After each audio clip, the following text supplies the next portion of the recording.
the U.S. Air Force may not get Northrop B-21 radar on time.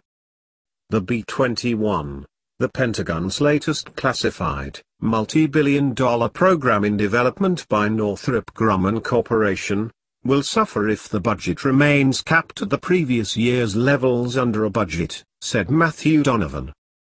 The Air Force's B-21 radar program could stagnate under a year-long continuing resolution, as the lower funding stream would slow development and possibly even delivery of the new bomber.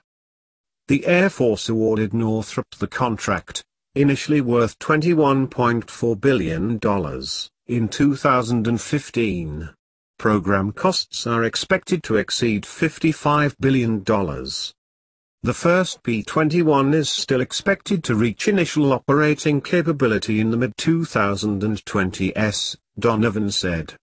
Our 2017 budget is $1.3 billion, but our budget 18 request is $2 billion, so if we're not able to ramp up on our schedule for the acquisition program baseline, then of course it's going to have an impact on it, he said.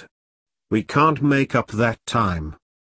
The B-21, which will eventually replace a portion of the B-1 Lancer fleet, will have both nuclear and non-nuclear roles.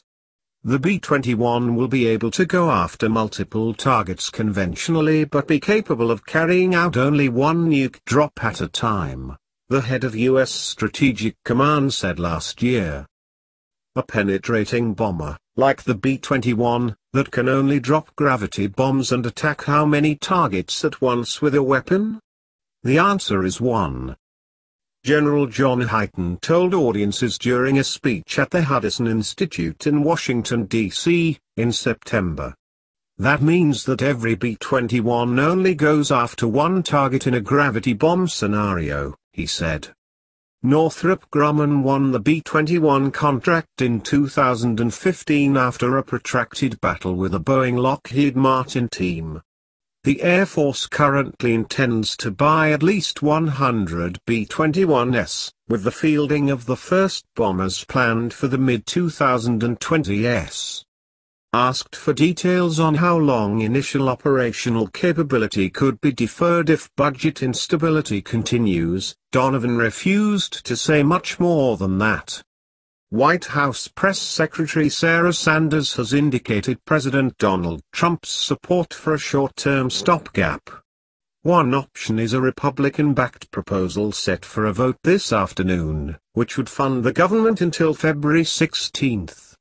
If that happens, the Defense Department's 2019 budget request could hit the streets before Congress passes a budget for the prior year.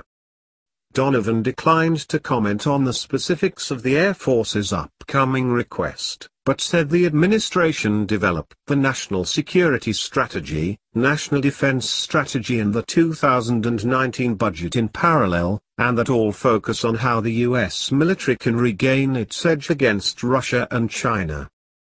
Thank you for watching. Please like, share, comment, and subscribe.